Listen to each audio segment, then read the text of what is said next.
Here at my drive, I have all of my different folders for each of my subjects and a couple other things that I use, like my teacher folder and my history day folder and my track folder.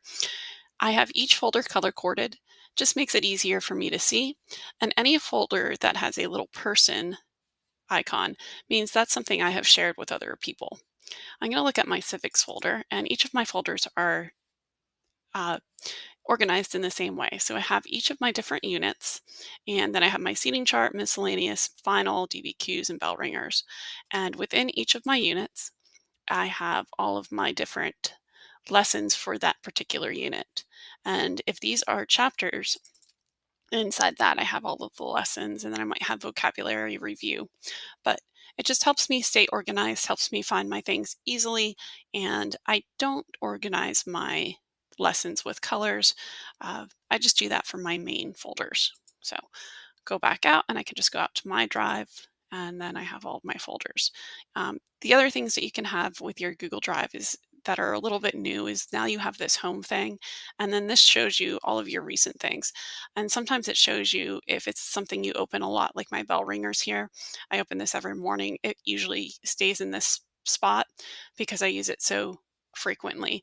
And you could have your Google Drive stay here at home, but did it so it goes to my drive, so I have all my organized folders that I get into most often. Inside of my Google folders, I have my drive for this class. And inside of this, I'm going to show you my docs and drawings for some collaborative use of docs and drawings. So my first document is my European cultures add and pass activity. For this activity, this is a collaborative add and pass story writing activity.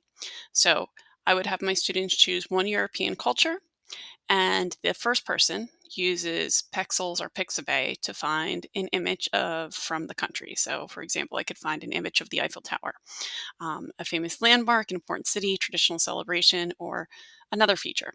And the first group member copies and pastes the image into the document, and then they pass it to the next group digitally. So the next person would add an exciting fact or a sentence about the image. They can even add and a cliffhanger to make it more exciting as each person follows along with the story.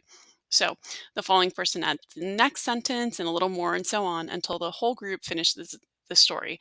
It may go back to the first person a couple times, or it may end after the last person in the group. It depends on how the students are doing. So this is just a fun little activity that students could try out, and a collaborative way to create a story. The next document is the European Cultures Peer Editing essay. So for this, I have my directions for the students to write their essay. Um, Again, with the idea of European cultures, they have to pick a European culture, and they talk about three aspects of that culture. So, art, cuisine, music, fashion, literature, holidays, traditions, historical artifacts, anything like that. I want them to look at the history and the influences that have shaped the cultures over the centuries. And they should describe these cultural aspects and analyze their significance and impact on society. After students have written their essay, they are going to have to peer edit their essay. So that's the next step in the process. And here are the directions for peer editing, what I want them to pay attention to, analyze at least three aspects of their chosen culture, provide sufficient evidence and details. And how I would have them do it is that they would share the essay with their partner, and the partner would go into suggesting mode. So while they're in suggesting mode, they would be able to correct any spelling mistakes, grammar mistakes, capitalization, anything like that. And then also make sure that there's the flow between the paragraphs, the transitions. And then I want them at the end to provide positive feedback. And how I'd have them provide positive feedback is I would have them just add a comment. So go up to the top and add a comment and write what they want to tell their partner.